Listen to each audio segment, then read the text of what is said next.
syariate Mi'raj Isra Mi'raj Kanjeng Nabi Muhammad, tapi hakikate adalah terjadi pada diri jenengan. Lakukanlah ini sebelum kematian jenengan datang, sebab jenengan besok akan dituntut secara syariah tentang amaliyah apapun, tergantung baik dan tidaknya nilai sholat Anda. Sholat Anda kalau bagus, maka lainnya ikut bagus.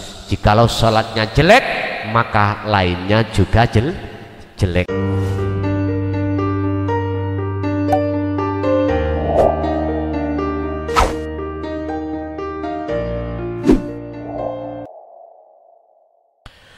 Bismillahirrahmanirrahim. Alhamdulillahilladzi anzalal kitaba bil haqqi basiran wa nadhira li futuhi qulubil mu'minina wal mu'minat wal muslimina wal muslimat fi qaryati Dukuh Wanacala Kecamatan Sombom, Kabupaten Brebes, Jawa Tengah. Asyhadu an la ilaha illallah wa asyhadu anna Muhammadan abduhu wa rasuluh. Allahumma salli wa sallim wa barik alaihi wa ala alihi wa ashabihi ajmain. Qala Allah ta'ala fi kitabil karim, a'udzu billahi minasyaitonir rajim, bismillahirrahmanirrahim. Subhanalladzi asra bi 'abdihi lailam minal masjidil haram ilal masjidil aqsal ladzi barakna haulahu linuriyahu min ayatina innahu huwas samiul basir. Sadaqallahul azim. Amma ba'd. Hadratil muhtaramin, dumateng para alim, para ulama, dumateng Mbah Yai, asatid wa asatidah, tokoh masyarakat, tokoh agama sewilayah Kabupaten Brebes. Wabil khusus semua panitia yang hadir, ibu bapak jamaah yang rawuh di majelis maupun di luar, kulluhum ajmain rahimakumullah.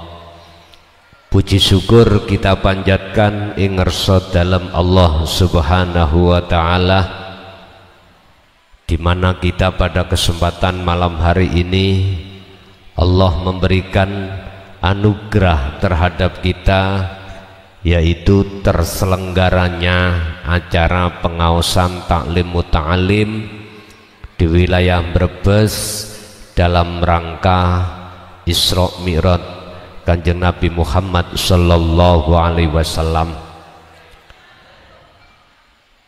Salatuhu wassalamuhu selalu kunjuk datang baginda Rasulullah sallallahu alaihi wasallam yang telah jadikan Allah sebagai suri tauladan terhadap kita sebagai umatnya, supaya estu yang Islam munggah ke imannya, yang iman naik ke ihsannya.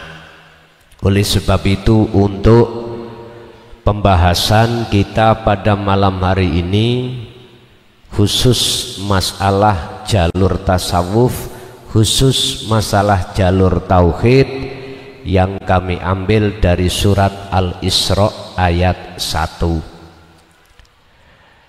Di situ menerangkan proses perjalanan Isra dan Mi'raj baginda Rasulullah sallallahu alaihi wasallam.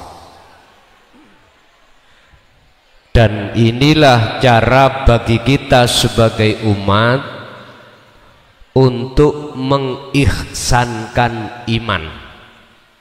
Sebetulnya aja di situ. Apa pengertian daripada Isra? Perjalanan Rasulullah dari Masjidil Haram ke Masjidil Aqsa.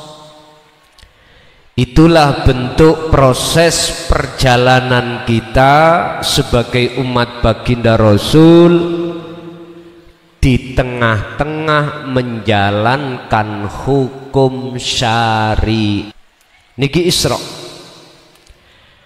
dari sisi tasawuf, berarti kita semuanya pada dasarnya ketika menjalankan hukum syariah, kalau boleh saya katakan, jenengan ini sak temene telah menjalankan Isra, bukan kacamata syariah. Kalau kacamata syariah, hanya beliaulah yang diperjalankan Allah dari Masjidil Haram ke Masjidil Aqsa, dari masjid ke masjid dunia ini. Masjidil Haram, masjid dunia. Masjidil Aqsa di Palestina juga masjid dunia. Ini perjalanan Rasulullah secara jasmani. Inilah perjalanan jenengan hakikate menjalankan hukum syar'i dari Islam ke iman ini. Tapi tidak putus di situ. Ada Mi'raj, yaitu perjalanan Rasulullah dari Masjidil Aqsa sampai ke Sidratul Muntaha. Ini harus meninggalkan dunia, Pak. Jenengan harus numpak pesawat, tinggalkan dunia. Siapapun Anda tatkala tinggalkan dunia dengan menaiki pesawat, semakin tinggi dunia akan terasa tidak ada. Asalnya besar, naik kecil, bahkan pada satu titik di mana wujud dunia itu tidak tampak. Kalau nggak percaya sampai numpak pesawat. Tapi pesawat ini tingginya itu terbatas. Adakah pesawat yang tingginya tak terbatas sampai ke bulan, sampai di mana kita tidak menemukan yang namanya oksigen? Lah, disitulah dunia akan hilang. Apa maksudnya ini? Apa? Ini penuh maksud, makna secara tasawufnya. Yang ini sering dan ini tidak jarang dibahas tentang Mi'raj dari sisi tasawuf, tapi kebanyakan dari sisi syariah. Dari sisi syariah, beliau menumpai, apa menumpai? Menaiki, namanya buraq. Yang buraq itu dipegang oleh malaikat muqarrabin sampai pada batas tempat di mana Allah katakan sebagai sab langit 7. Kalau sudah sampai pada sab langit 7, semuanya parkir. Malaikat parkir, buraqnya ya parkir. Tinggal Muhammad sendiri menghadap kepada Allah di Sidratul Muntaha Mustawa. Ini maksudnya apa? Untuk mencapai keiksanan wajib jenengan iki Mi'raj. Bahasa Mi'raj kalau boleh saya katakan di dalam surah Al-Kahfi ayat 110 Allah katakan, wa man kana yarju liqa'a rabbih, dan barang siapa di antara Anda semuanya ingin bertemu Tuhannya, maka dia harus melakukan dua hal. Pertama adalah fal ya'mal amalan sholihan. Ini dari kalimah amalan sholihan, di dalam tafsir muhakamah mengatakan perbuatan-perbuatan yang dilakukan oleh jasmani, berarti kembali lagi terhadap hukum syariat. Balik maneh, nggak bisa sampai akan bisa paham. Gini Pak Bu, iblis itu yo nggak takut dengan ahli ibadah, orang ahli ibadah al-ubad, nggak takut sama sekali. Iblis itu juga nggak takut terhadap orang yang ahli ilmu, belas gak takut. Karena apa? Ajazil sebagai penasehat malaikat yang nantinya akan disebut oleh Allah sebagai iblis, awalnya itu hamba yang paling alim daripada malaikat seluruhnya, karena beliau sebagai penasehat ahli ibadah, lebih baik ibadahnya lebih tekun, lebih lama daripada malaikat-malaikat lain. Tapi oleh sebab iblis itu menentang, tidak mau melakukan perintah Allah yang berupa sujud hormat terhadap karya Allah dengan bentuk menciptakan Adam, bukan sujud kepada Adam, tapi diwajibkan untuk menghormat atas karya Allah dengan bentuk menciptakan Adam. Seluruh malaikat bersujud kecuali Ajazil yang disebut wa idh qala lil malaikati isjudu li adama fasajadu illa iblis. Apa sebab iblis kok enggak mau? Allah bertanya kepada iblis, ya iblis, apa yang menjadikan dirimu terhalang, tidak mau menjalankan perintahku ini, tidak sama dengan malaikat-malaikat yang lain? Iblis lu jawabannya enteng Pak.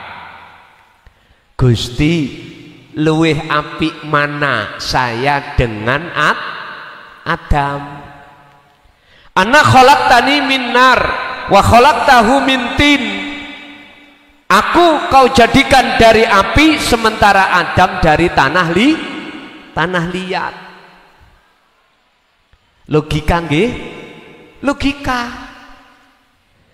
Iblis oleh gak mau sujud pada Adam dikarenakan aba wastakbar wa kana minal kafirin. Di dalam diri iblis itu tersirat namanya sifat luwih apik katimbang Adam. Itulah takabur, sombong. Estu. Lah iblis mengapa tidak takut terhadap ahli ibadah? Mengapa tidak takut terhadap orang ahli ilmu? Jikalau ahli ibadah al-ubad, jika ahli ilmu di dalam dirinya ada sifat takabur. Contoh kula. Contoh. Iman saya belum ihsan. Mesti saya beriman apa yang muncul dan timbul tausiah ini, hatiku berkata dari saya, makhluk. Paham nggih? Kalau dalam hatiku muncul pangroso, iman, pangiman, munculnya tausiah ini dari diri hati saya mukhlason, maka opo bedane klason dengan al-iblisu. Nggak ada bedanya. Mesti kula nanti dalam hati akan merasa lebih baik daripada panjenengan. Iku wis mesti. Sifat angkuh dalam hatiku mesti muncul. Jikalau dikoreksi orang gak terima, karena saya merasa lebih baik. Makanya Pak, dalam pelafatan Al-Quranul Karim, alhamdulillah ada hafidoh, ada hafid yang saya suruh untuk selalu mengkoreksi dari segi lafadznya. Ada yang keliru, iya. Padahal dalam pembacaan per lafadz itu tergantung kita memakai faedah mana. Tapi tetap harus kami jaga dari sisi, mohon maaf, dari sisi lafadz pembacaannya, biar secara umum mungguh orang umum ikut tidak bingung. Nanti kalau sudah mengerti tentang nahwu sorofnya, faedah apa yang dipakai, oh memaklumi. Nanti di situ nanti. Makanya anak-anak sampean yang masih berumur ibtida, sanawi, aliyah, tolong sekali lagi masukkan yayasan pondok pesantren supaya beliau-beliau ini paham betul tentang ilmu alat, karena ini akan mendukung tentang pengajaran ilmu tasawufnya, nanti akan mendukung. Tapi jangan berhenti. Ilmu alatnya sudah, ilmu fikihnya sudah, ilmu Quran tajwidnya sudah, ilmu hadisnya, sanadnya sudah, tapi berhenti, jangan. Mengapa saya katakan jangan? Iman sampen kali kulo. Terus si Pak Iqmal tadi ya, boten Pak Iqmal, di dalam Al-Quran juga dikatakan tidak akan pernah ihsan iman sampean. Kalau iman kita belum ihsan itu benar bagus. Apa sih ihsan itu? Iman sampean kali kula niki dateng Allah murni, la syarikalak. Tidak akan beriman atau tidak akan menyerupakan sesuatu sama dengan Allah Subhanahu wa ta'ala. Contoh, saya tadi kok merasa dalam hatiku itu munculnya tausiah itu dari diri saya, makhluk mukhlason, berarti saya sama dengan menyamakan saya dengan Allah. Padahal sumber semua apa yang muncul di dalam diri semua makhluk itu datangnya dari Allah yang ahad, la haula wala quwata illa billahil aliyil azim. Makhluk kita semuanya tidak punya daya upaya untuk bisa melakukan apapun, untuk melihat, mendengar, berucap, bergerak, nggak bisa. Semuanya datang semata-mata illa billah. Wallahu khalaqakum wa ma ta'malun. Semua makhluk iku ciptaane Allah, wa ma ta'malun, lan apa wae segala apapun yang timbul dan muncul pada diri makhluk iku bersumber sangka Gusti. Loh, kok dalam hatiku iku beriman dari saya? Berarti saya ini telah menyerupakan diri saya sama dengan Allah Subhanahu. Berarti saya bisa dikatakan orang yang telah menyekutukan Allah, miturut kacamata ilmu tasawuf. Wes niku nanti disebut di dalam kitab Darun Nafis syirik khafi. Saya telah hatiku teringgapi syirik khafi. Syirik sing halus niku lho Pak. Siapapun kita jikalau hati masih terikat oleh syirik khafi, mohon maaf, jangan harap iman kita bisa ihsan. Jangan harap kita ketika sholat bisa bertemu Allah, ketika kita ibadah apapun bisa bertemu Allah. Jangan harap, karena secara logis mengatakan apabila tadi itu tubuh saya dicancang oleh Pak Polisi di Mojokerto, dicagak, apa mungkin saya bisa hadir di Brebes? Nggak mungkin. Seperti itu ruhaniyah sampean kali kula, kalau terikat oleh nafsu di dalam diri kita, bentuknya apa? Kalau kita terikat, munculnya keakuan rasa iman makhluk ini yang melakukan, itu sama halnya kita telah terbelenggu oleh nafsu kita masing-masing. Nggak bisa. Yang jelas akan muncul takabur, riya, hasud, iktimat dan lain sebagainya. Dan inilah buah yang ditimbulkan oleh nafsu di dalam diri kita. Alhaakumut takatsur hatta zurtumul maqabir. Jikalau ini kau biarkan, jikalau ini terus menghantui dalam hati panjenengan bermegah-megahan, inilah yang menjadikan hati panjenengan kalih kula setiap saat dan waktu, tidak hanya waktu kerja, waktu sholat pun hati ini lalai dari Allah Subhanahu wa ta'ala. Ini yang terjadi Pak. Sampai kapan? Hatta zurtumul maqabir, sampai matilah kita, sampai mati nafsu iku tetep jenengan kali kula ikat. Berarti jenengan saderenge mati harus terlepas dari ikatannya hawa nafsu. Terus apa yang harus kita lakukan? Mi'raj, solo, khalwat, uzlah, zuhud. Inilah kita bahasanya, jangan memakai bahasa mi'raj ya, Isra Mi'raj jangan, nanti nggak penak dengan orang-orang am. Bahasa kita adalah uzlah. Walaupun bahasa uzlah itu pernah dipakai oleh baginda Rasul Muhammad, pernah dipakai oleh Nabi Musa dalam rangka untuk menerima wahyu. Apa sih uzlah itu?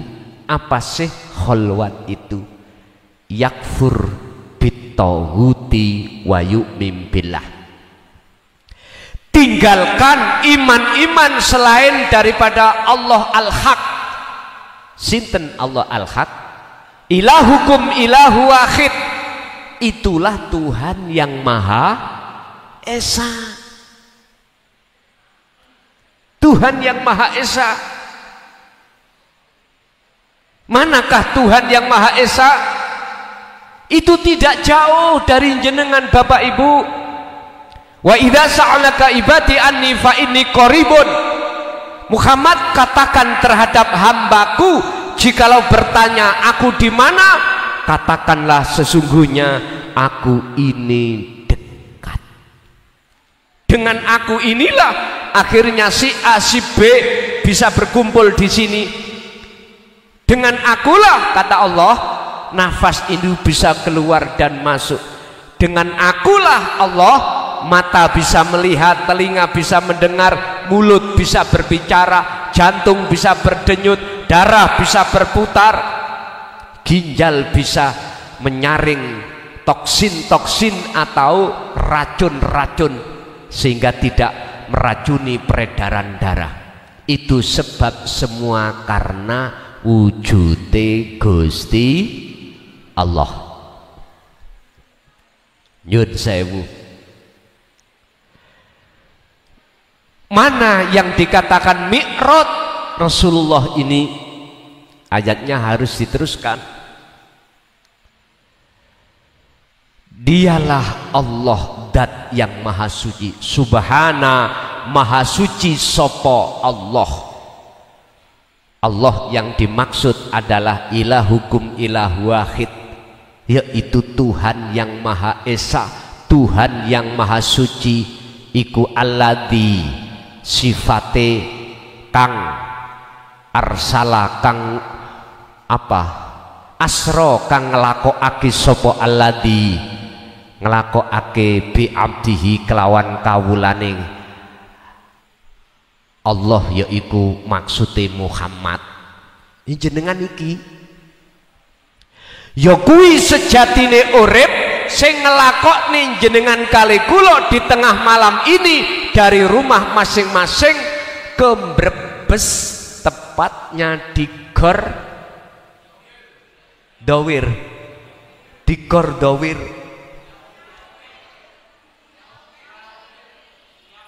Yawir nggih.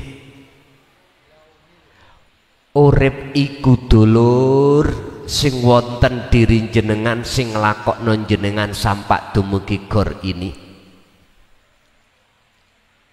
Orang kalau hatinya ihsan, mesti sebelum berangkat hatinya sudah koneksi terhadap Allah. Tadi Allah kan dikatakan aku iku ide, aku iku caket, aku iki dekat. Ya itu tadi. Nyun sewu,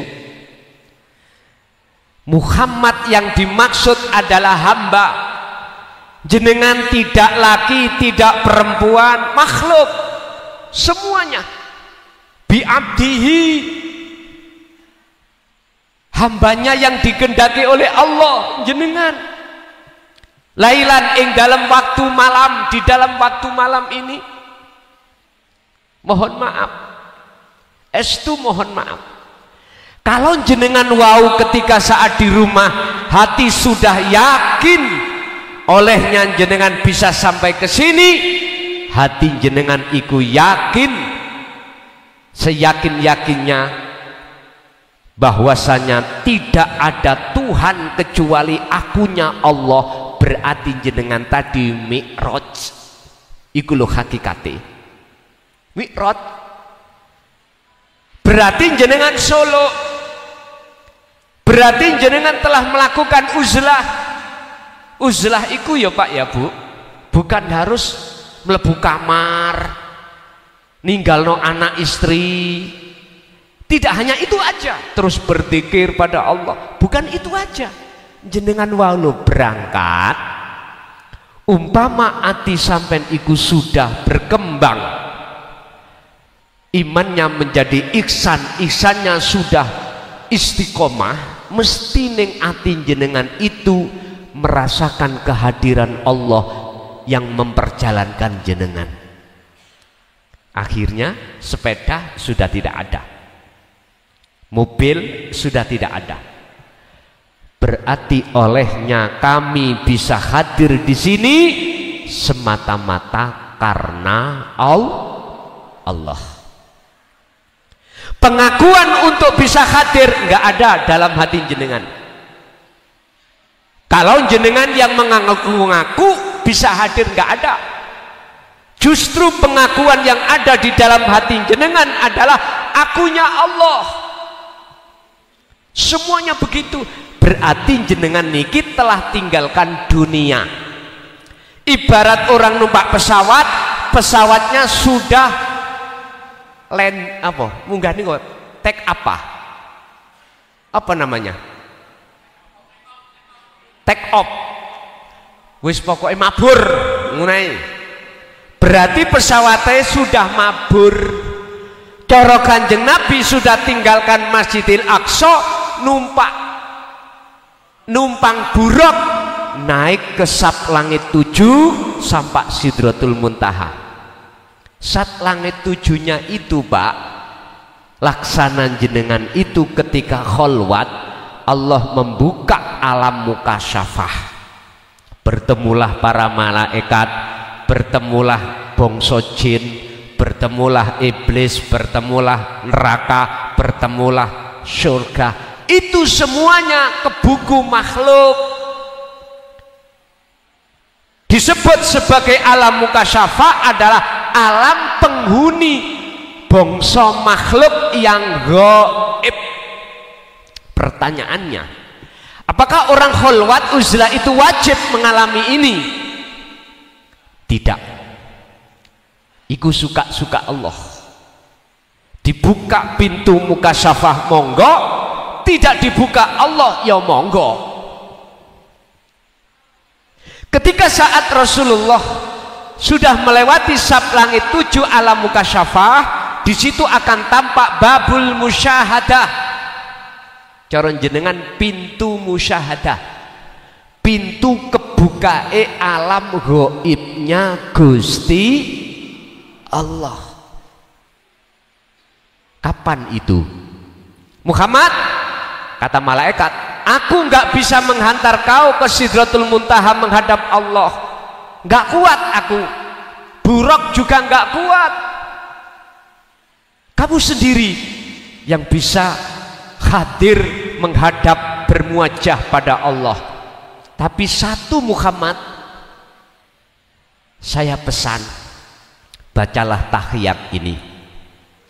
Sebab di situ nanti banyak cahaya-cahaya, ribuan cahaya yang akan menghancurkan Anda dan Anda tidak bisa sampai Sidratul Muntaha. Ini yang mengandung isyarah, Pak. Apa maksudnya cahaya itu? Apa maksudnya tahiyat itu? Bapak Ibu hadirin jamaah rahimakumullah, pun saya tak buka tahiyat dulu. Itu penghormatan. Apa penghormatan sampean kali kula datang Allah, sehingga salah satu menjadi golongan orang-orang hamba yang Allah kehendaki untuk bisa bertemu Allah. Apa tahiyat kita? Buka di dalam surat Al-Maidah ayat 35. Itu ada yang mengartikan tahiyat adalah wasilah khusus. Wasilah ada yang mengartikan sebagai tali langsung hubungan hati sampai datang Allah. Bukan pada makhluk loh ya. Bukan pada mursyid. Mursyid makhluk A, mursyid B, B mursyid C, C mursyid D, dan sampai Z kanjeng. Nah, bukan itu yang kumaksud. Ya ayyuhalladzina amanu taqullaha wabtaghu ilaihil wasilata wajahidu fi sabilihi. Wahai orang-orang yang beriman, bertakwalah kau kepada Allah. Artinya takwa di sini harus ihsan sampean. Harus ihsan. Tapi wabtaghu, kamu harus memperoleh, raihlah ilaihi untuk bisa mendekat dan bertemu Allah. Apa yang kita raih? Al-wasilata ing penghormatan, al-wasilata ing tali, al-wasilata ing jalan. Yang jalan itu khusus langsung pada Allah, tidak selain Allah. Wajahidu fi sabilihi, lalu berjalanlah kau menuju dan bertemu Allah. Berarti tahiyat penghormatan ini adalah tali khusus. Mana tali yang dimaksud khusus? Hubungan sampai langsung datang Allah. Ketika sholat, ketika zakat, puasa, ibadah murni atau tidak murni, mana yang disebut tali langsung pada Allah? Dibuka di dalam surat Al-Anbiya 87. Tauhidnya la ilaha illa anta subhanaka inni kuntu minadz zalimin. Dalam ayat ini ada dua pengertian. Pengertian pertama, Allah itu sudah terasa dekat dalam hati jenengan. Kedua, jenengan merasa dolim selama ini selalu melalaikan Allah, jenengan sudah sadar kalau selama ini kita telah imannya Sallu ala Nabi Muhammad, blontang. Satu, percaya yang menciptakan dunia seisinya, langit itu adalah Allah. Lalu iman lagi malam hari ini, sapa sing ngaji yu? Klason. Ati sampean ono iman bahwasanya munculnya tausiah ini dari klason makhluk, berarti iman sampean iku double. Satu, iman nang Allah sing belum jelas, artinya belum jelas, belum ke akad. Dua, imannya kepada makhluk klason. Nanti pulang misale sepedai mogok gara-gara bensine entek, cak kena apa? Mogok, sebabe bensine habis. Jenengan imani nang apa? Bensin. Nggih mboten? Jenengan gak sadar kalau di dalam diri mukhlason, di dalam diri bensin, di dalam diri seluruh makhluk, innallaha bikulli syai'in muhit, telah Allah limputi. Oleh karena Allah melimputi inilah seakan-akan, seolah-olah makhluk itu bisa memberikan manfaat, bisa mendatangkan mudarat, seolah-olah. Sampean gak sadar kali kula. Bahkan iman kalau itu dari makhluk, lah inilah Pak, mohon maaf saya katakan iman kita itu menduakan Allah. Kita nggak sadar kalau kita telah menyekutukan Allah. Lah inilah kalau jenengan sudah mendapatkan wasilah atau tali khusus yang disebut sebagai tauhid la ilaha illa anta, munculnya dzikir sirul asrar, maka disitulah jenengan iki akan mendapatkan Allah kasih wasilah khusus, tali roh sampean langsung dateng Gusti. Fungsinya sirul asrar wis sering kubahas setiap konten, yaitulah intinya meniadakan makhluk yang berperan, lalu menetapkan hanya Allah yang berperan. Inilah Pak yang kumaksud wasilah. Inilah penghormatan. Bahasa syariat at-tahiyatul mubarakatus sholawatut thayyibatu lillah. Bahasa syariat. Bahasa tasawufnya adalah tali langsung hati jenengan datang Allah. Makanya mohon maaf bagi saudaraku yang ada di thariqah, tolong sekali lagi tolong tanya wasilah langsung pada mursyid jenengan, pada Allah. Tanya langsung, wasilah saya pada Allah mana? Tanya. Beda loh Pak kalau kita bicara wasilah secara syariah, beda. Lewat mursyid kita, dukuri mursyid kita, dukuri surga sampak Kanjeng Nabi. Itu secara syar'i. Dan ini tidak bisa menyelesaikan jenengan ketika berrobitoh, ketika bertawajuh jenengan solo untuk bisa wusul datang Allah, nggak bisa. Sampeyan rasakno piyambak berapa puluh tahun kita khususiyah, berapa puluh tahun ketika kholwat nggak wusul-wusul pada Allah, berapa puluh tahun kita yang ada di syariat ataupun di thariqah nggak bisa. Karena persoalannya jenengan kali kula belum mendapatkan wasilah. Kalau Kanjeng Nabi belum membaca at-tahiyatul mubarakatus sholawatut thayyibatu lillah, dan atau belum berhormat pada Allah, hancur pun dimakan nafsu sampean, sehingga Apa ibadah sampean kali kula murni dan tidak murni? Mesti tendensinya terhadap makhluk, kalau tidak pahala ya surga. Nggih napa mboten? Jangan seperti itu terus Pak Bu. Umur kita tinggal berapa? Masa terus seperti itu? Janganlah. Tingkatkan iman sampean menuju ke ihsan.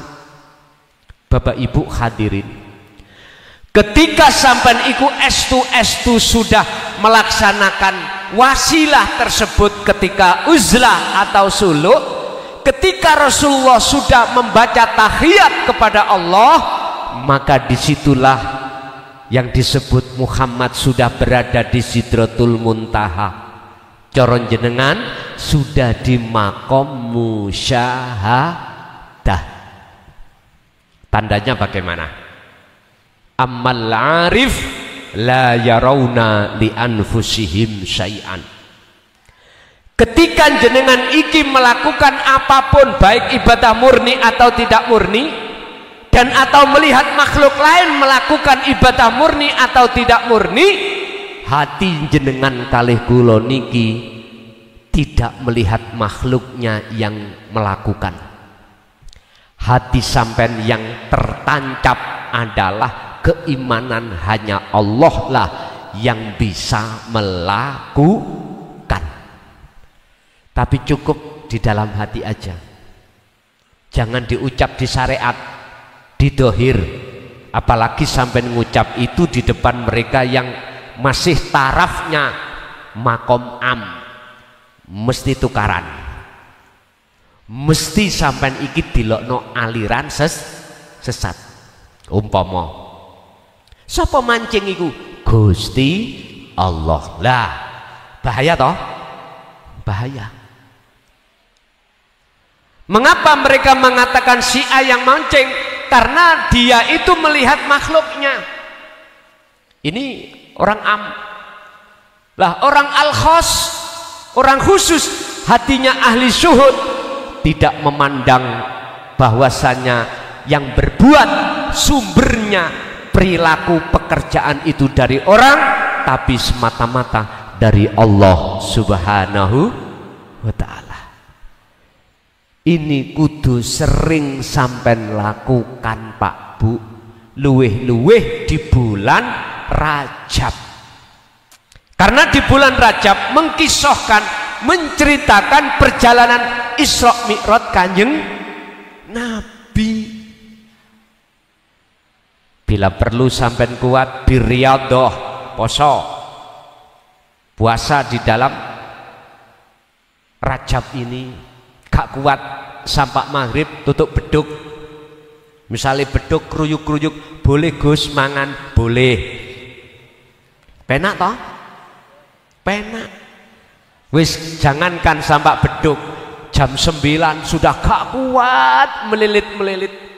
Bolehkah saya makan? Boleh, karena puasa sunnah, nggak apa-apa.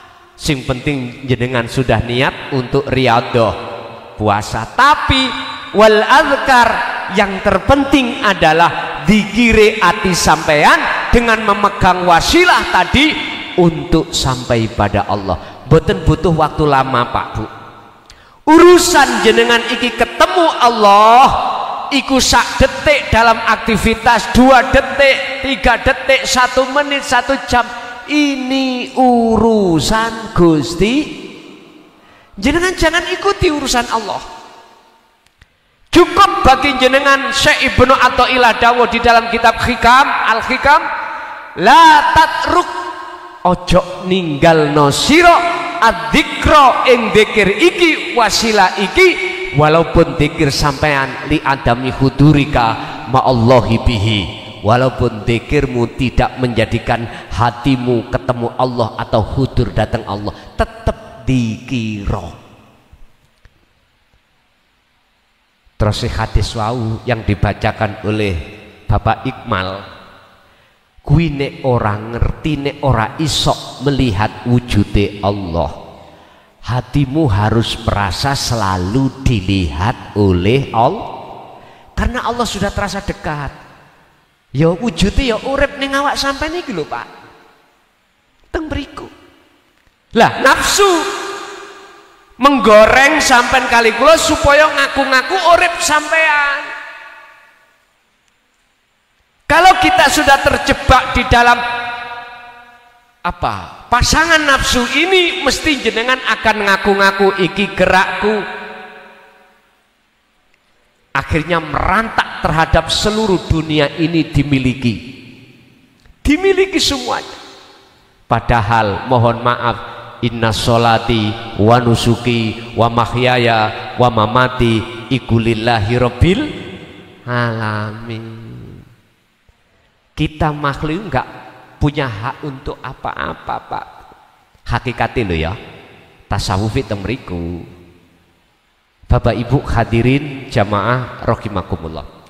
Pertama dikatakan jenengan ini dikatakan bertemu pada Allah, jenengan ini sudah tidak ada iman yang melakukan itu makhluk, sebab mungguh iman sampean selain Allah iku gak punya sifat wujud, gak punya. Kewujudan makhluk itu sudah tidak ada. Ini kita totokno tenan lho ya. Eling-eling 2025 kami sudah tidak melayani untuk pengajian yang menginden 2025. Tapi yang menginden 2025 pada saat 2024 sudah kadung kami tulis tak layani. Seperti Brebes nih. Coba kok Brebes indene itu di tahun 2025 nggak tak layani, karena saya ada tugas yang harus kami selesaikan terlebih dahulu. Pak, Ibu, mohon maaf, kalau wujudnya selain Allah itu sudah tidak tampak dan nyata dalam hati jenengan. Yang kedua, bal yusyahiduna annal fa'ilahu wallahu ta'ala, yang nyata, yang tanpa, yang melakukan adalah wujudnya Allah, yaitu urip. Inilah salah satu di antara tanda orang ini disebut makrifat atau bertemu Allah. Tadi saya katakan dalam surat Al-Kahfi ayat 110, syarat untuk bisa bertemu Allah Anda harus falyakmal amalan solihan. Artinya perilaku ruhaniyah sampean itu harus bagus terus di mata Allah, dengan bentuk selalu kholwat, dengan bentuk selalu dzikir. Itulah yang ku maksud ayat itu. Yang kedua, wala yusyrik bi ibadati rabbi ahada. Jangan sekali-kali dalam hati jenengan menyekutukan Allah ketika saat jenengan kali kula beribadah apapun. Jangan menyamakan sesuatu dengan Allah Subhanahu. Artinya jenengan ketika melakukan apapun ojo ngaku. Wes titik. Justru isbatkan, tetapkan keakuane Allah, wujudi urip di dalam diri jenenganlah yang melakukan.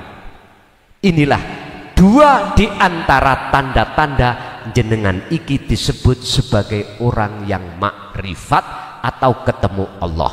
Urusan berapa detik durasinya, berapa menit, berapa jam, ini urusan Allah. Pun.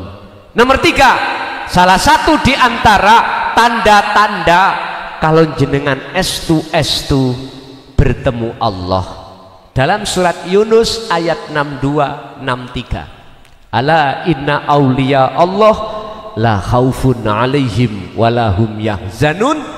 Mana orang-orang yang sudah tidak mudah takut dengan apa takdir yang akan Allah jadikan. Alaihim walahum yahzanun, tidak merasa khawatir dengan apa yang sudah dan sebelum Allah datangkan. Enggak ada, karena di dalam diri Anda Anda sudah tiada. Sebab apa Anda sudah tiada? Sebab Anda sudah kembali ke asal Anda.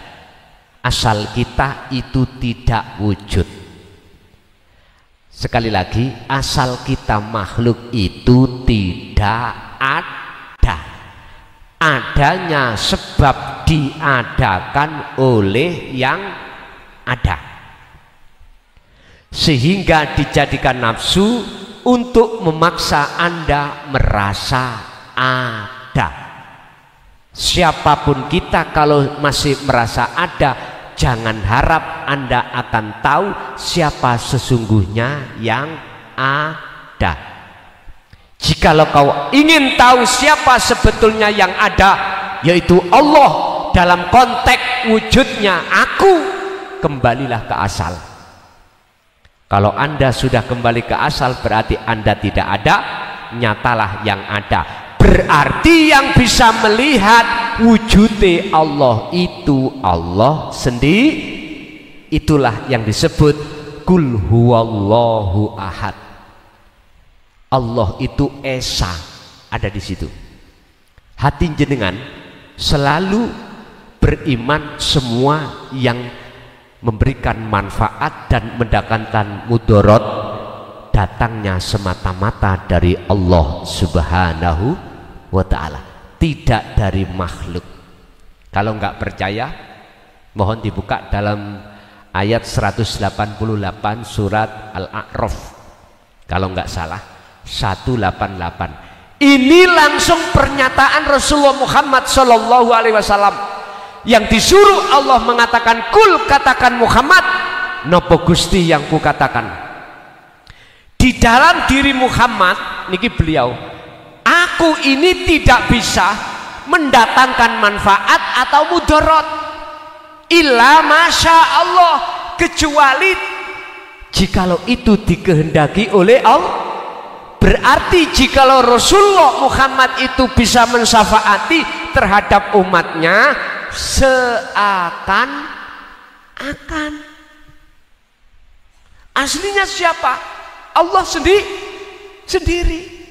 Sama dengan air ini loh Pak, sering saya katakan, air ini makhluk, seakan-akan bisa menghilangkan rasa haus, tapi aslinya yang bisa menghilangkan rasa haus adalah wujudnya Allah yang menguasai di dalam air ini. Dikasih Allah syafaat, lalu kita minum. Kacamata syariat melihat makhluknya, akhirnya imannya air. Kacamata hakikat melihat Allahnya, akhirnya imannya ahad. Inilah iman yang benar Pak, yang disebut sebagai ihsan. Kalau jenengan sudah disebut Allah sebagai hamba yang dikehendaki untuk bertemu Allah, bukan berarti hamba itu masih berlaku, enggak. Hamba sudah tidak berlaku, yang berlaku cuman Allah Subhanahu. Akhirnya boleh jadi dikatakan wujudnya Allah batin nyata, wujudnya Allah dohir yo nyata. Mana wujud dohire Allah? Berhubung nama makhluk itu sudah tidak ada, yang tadinya disebut nurullah, maka wujud nyatane Allah dohir adalah dunia dan seisinya. Wis nek dereng tutuk mriku mpun dipeksa dhisik. Luweh-luweh yang belum ada tanda-tanda bertemu Allah. Lah terus piye carane saya lekas ndang ketemu Allah? Lah ngoten nggih. Pun iki saya khusus ngomong bagi yang belum.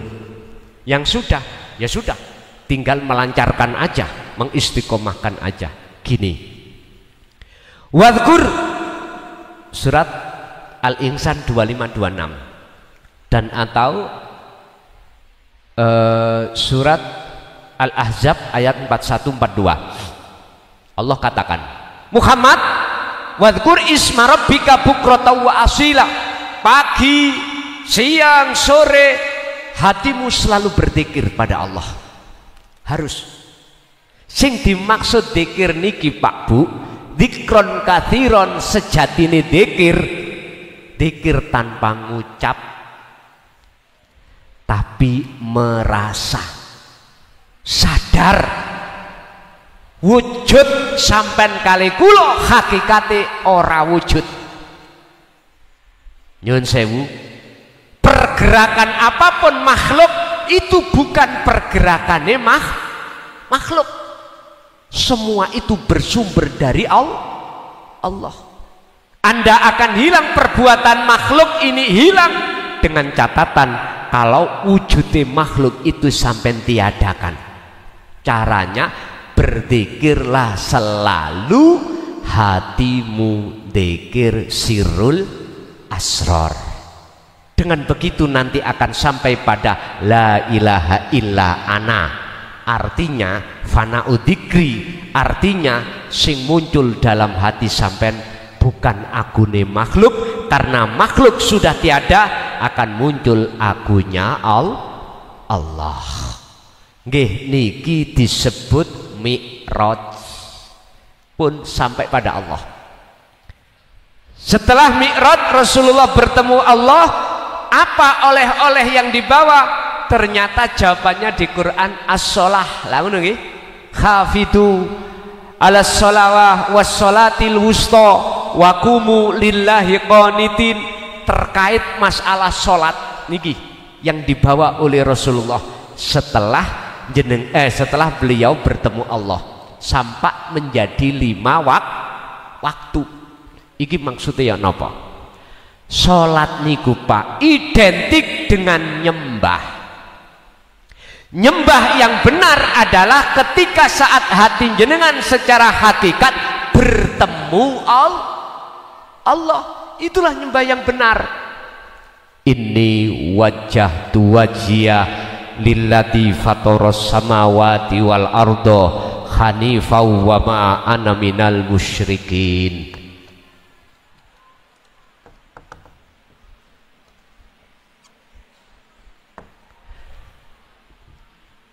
Hati jenengan, wajah hati jenengan itu harus menghadap terhadap wajah Allah.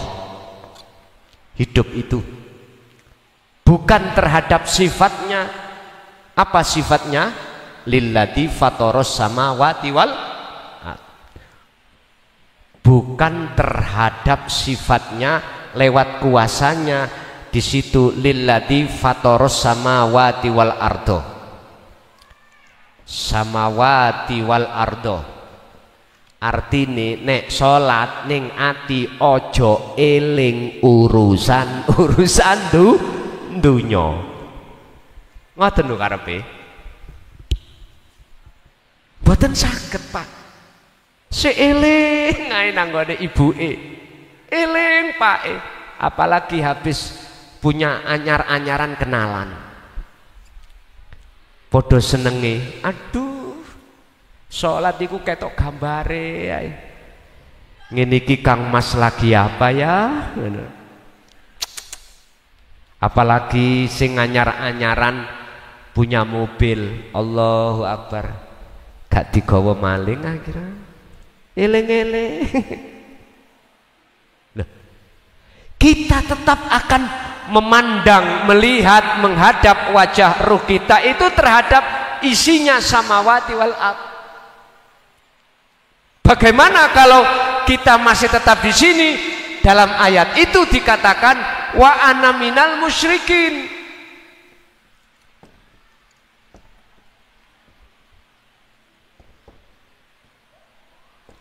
Berarti kita termasuk menyekutukan Allah.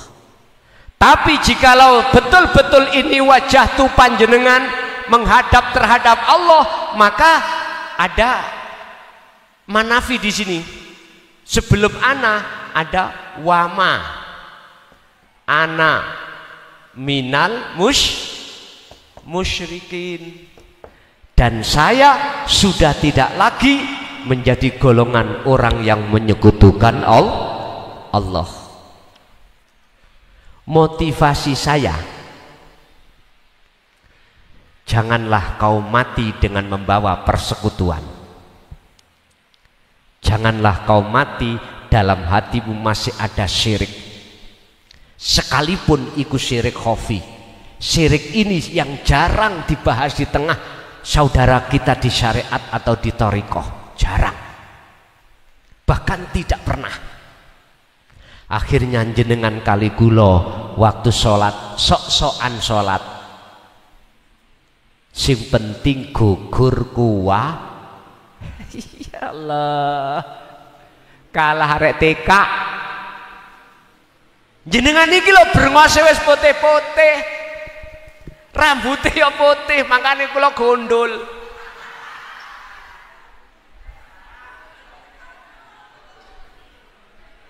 Tak gondol Pak,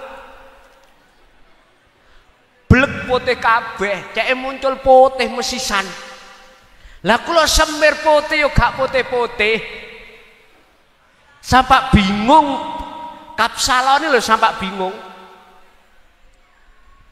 Kula nyuwun Pak, sampean semir putih pun disemir, dikrawamasi nggih, ndasku dikaen ngeten, dilebokno kaya pelembungan apa ngene. Atik sing ngramasi niku nggih wong wedok, tapi mohon maaf wonten buntute, berarti beng.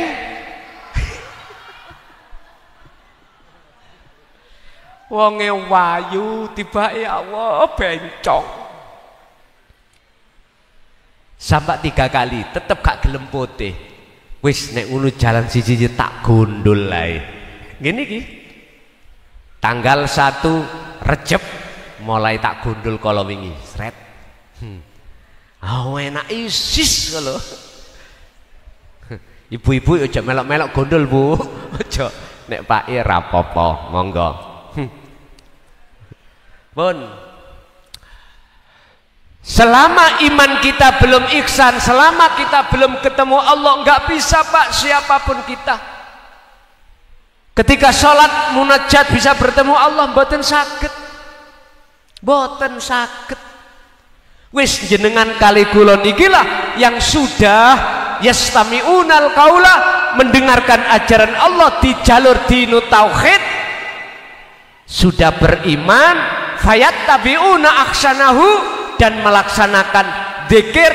Ketika jenengan sudah dikasih Allah wasilah, tali khusus, jalankan. Wadhkur isma rabbika bukratan wa asila. Terus Muhammad, setiap detik napasmu itu berzikirlah pada Allah. Nek wong thariqah iku dikire ning ati ngucap Allah Allah Allah ning ati terus seiring berjalannya detaknya jantung atau lewat napas. Tapi mboten saged Pak jikalau tidak dibawakan wasilah khusus langsung nang Allah, yaitu dzikir sirul asrar. Maka ditolong jenengan yang berthariqah, lekaslah wabtaghu ilaihil wasilah, raihlah wasilah khusus ini, yaitu dzikir sirul asrar yang muncul dari tauhid la ilaha illa anta. Niki dibahas di dalam hakikat. Artinya saudaraku, wahai mursyid di thariqah, ajarilah jamaah jenengan tentang taklim muta'alim, tentang ilmu tasawuf, tentang ilmu hakikat. Bahkan di dalam kitab Darun Nafis Pak ya, itu dikatakan apa yang menjadikan penghalang si salik tidak wusul-wusul, apa yang menjadikan batalnya si salik ketika suluk tidak wusul-wusul. Karena satu, di dalam diri kita sebagai si salik itu merasa bisa melakukan kholwat, belum yang lain, makhluknya masih nempel, boten saged Pak. Sampak gundul mboten saged. Gundule mboten dipotong lho, logrok dhewe. Berarti sampai sepuh, sampai tua jenengan tidak bisa. Mohon maaf saudaraku yang ada di Thariqah, kalau saya lihat umurnya itu di atas 40 Pak, di atas 40. Kasihan beliau, sibuk wiritan terus, khalwat terus, tapi mboten saged wusul-wusul. Kasihan, estu kasihan. Padahal yang namanya Isra Mi'raj di contohnya Kanjeng Nabi itu hanya 1 malam, nggak ada hitungan jam. Kalau boleh saya katakan, ketika jenengan khalwat untuk sampai pada Allah, cepete niku sekedap netrok.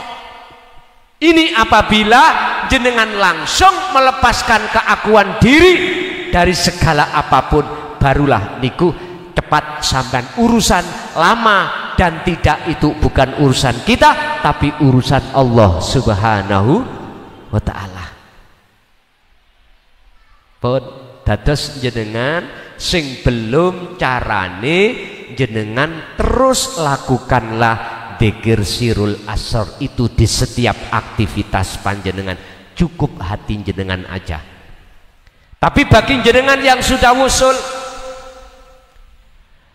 apa yang harus jenengan katakan, yang harus jenengan lakukan? Dalam surat Al-Ahzab 41, ya ayyuhalladzina amanu dzkurullaha dzikron katsiron fasabbihuhu bukratan wa asila.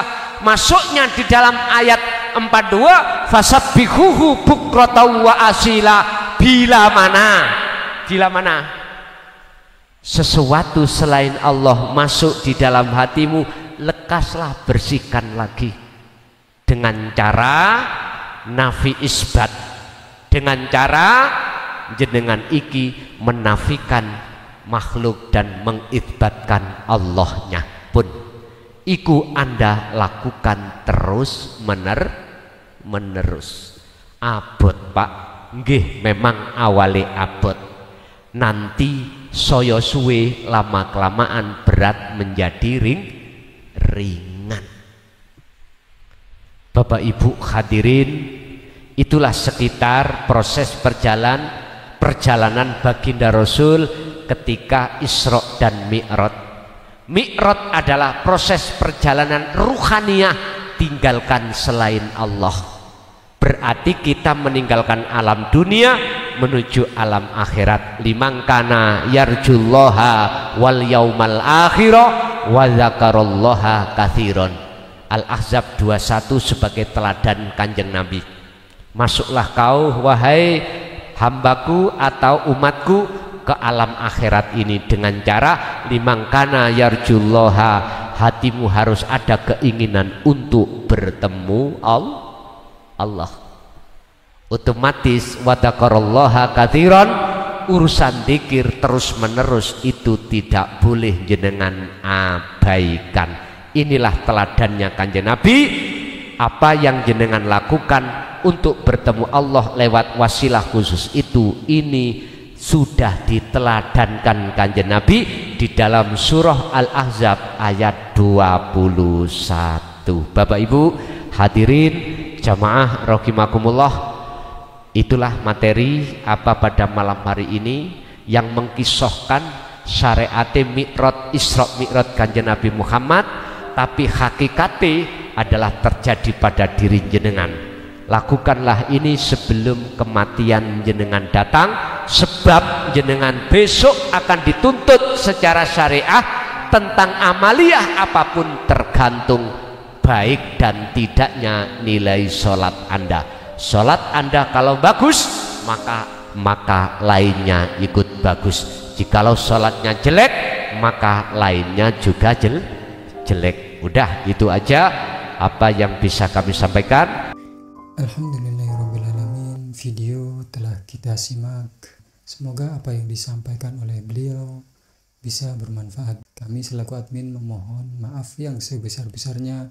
Akhirul kalam, wabillahi taufiq wal hidayah. Wassalamualaikum warahmatullahi wabarakatuh.